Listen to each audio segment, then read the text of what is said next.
Hi everyone! Today for Ivan, I have a guest reader! Hello! Miss Gil number 2! She's gonna read the first chapter to you guys, okay? Listen to her carefully.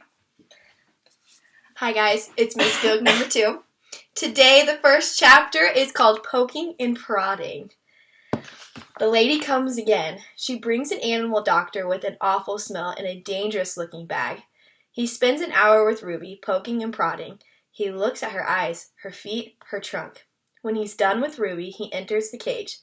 I wish I could hide under a knot tag like Bob. Instead, I do a nice, loud chest beat, and after a moment, the doctor retreats. We're going to need to put this one under, he says. I'm not quite sure what he means, but I strut around my cage feeling victorious anyway. No painting. Is that the next chapter? That's the next chapter. No one asked me to paint today. No one asked Ruby to perform. There are no shows, no visitors, unless you count the protesters. Mac stays in his office all day. Done? Yep. Thanks for having me. Thank you, guest reader. Okay, the next chapter is More Boxes. I wake up from a long morning nap. Bob is on my belly, but he isn't asleep. He's watching the ring where 4 men are placing a large metal box. It's me-sized. What's that? I ask, still blurry from sleep. Bob nuzzles my chin. I believe that box is for you, my friend. I'm not sure what he means. Me? They brought in a bunch of boxes while you were sleeping. Looks to me like they're taking the whole lot of you, he says casually, licking a paw. Even Thelma. Taking, I repeat. Taking us where? Well, some to the zoo, probably. Others to an animal shelter where humans will try to find them homes. Bob shakes himself. So, I guess all good things must come to an end, huh? His voice is bright, but his eyes are far away and sad. I'm going to miss your stomach, big guy. Bob shuts his eyes. He makes an odd noise in his throat. But what about you? I ask. I can't tell if Bob is just pretending to sleep, but he doesn't answer. I gaze at the huge, shadowy box, and suddenly I understand how Ruby feels. I don't want to go inside that box. The last time I was in a box, my sister died. Goodbye. When George and Julia come that night, George doesn't get his mop or his broom. He gathers up his tools and belongings while Julia runs to my cage. This is my last night, Ivan, she says, and she presses her palm to my glass. Mac fired my dad. Tears slip down her cheeks. But the zoo lady said maybe they'll have an opening there in a while, cleaning cages and stuff. I walk to the glass that separates us. I put my hand where Julia's is, palm to palm, finger to finger. My hand is bigger, but they're not so very different. I'm going to miss you, Julia says, and Ruby and Bob. But this is a good thing. Really, it is. You deserve a different life. I stare into her dark eyes and wish I had words for her. Sniffling, she goes to Ruby's cage. Have a good life, Ruby, she says. Ruby makes a little rumbling sound. She puts her trunk between the bars and touches Julia's shoulder. Where is Bob anyway? Julia asks. She looks around. Under tables, in my cage, by the trash can.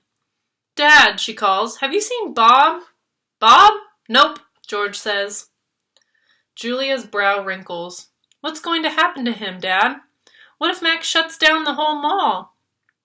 He says he's going to try and keep it open without the animals, George says. He stuffs his hands into his pockets. I'm worried about Bob too, but he's a survivor. You know what, Dad? Julia gets a gleam in her eye. Bob could live with us. Mom loves dogs, and he could keep her company, and... Jules, I'm not even sure I have a job yet. I may not even be able to feed you, let alone some mutt. My dog walking money? Sorry, Jules. Julia nods. I understand. She starts to leave, then runs back to my cage. I almost forgot. This is for you, Ivan. She slips a piece of paper into my cage. It's a drawing of Ruby and me. While We are eating yogurt raisins. Ruby is playing with another baby elephant, and I'm holding hands with a lovely gorilla. She has red lips and a flower in her hair. I look, as I always do in Julia's pictures, like an elegant fellow. But something is different about this drawing. In this picture, I am smiling. Click.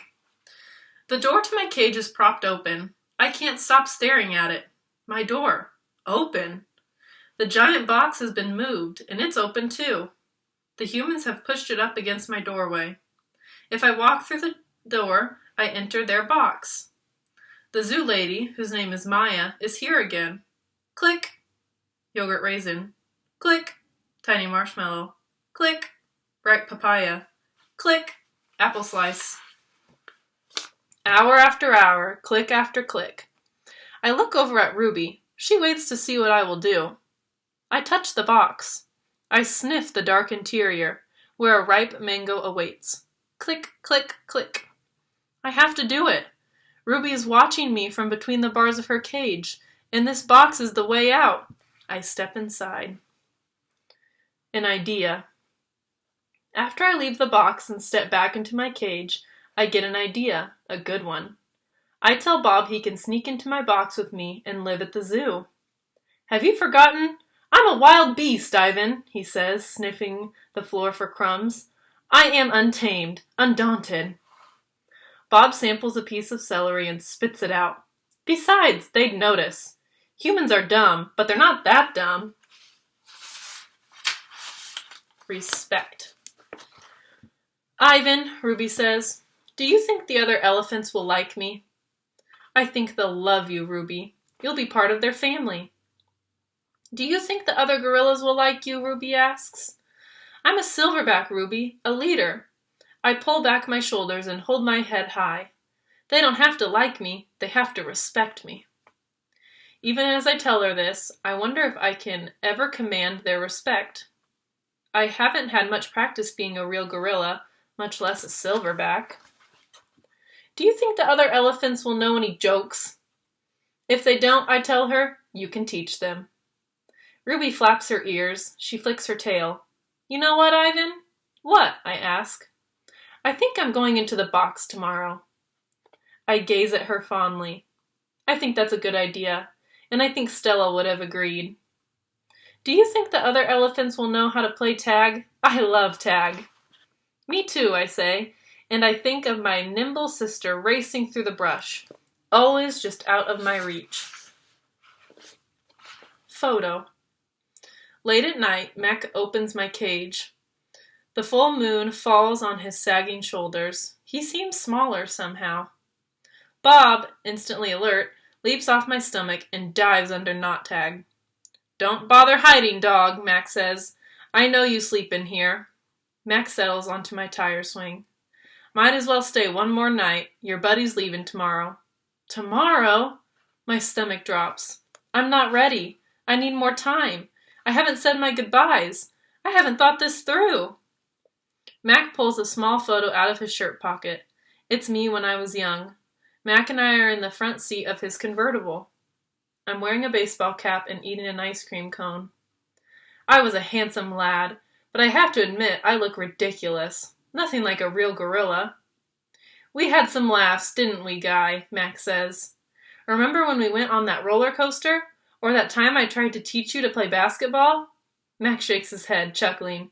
You had a lousy jump shot. He stands, sighs, looks around. He puts the photo back in his pocket.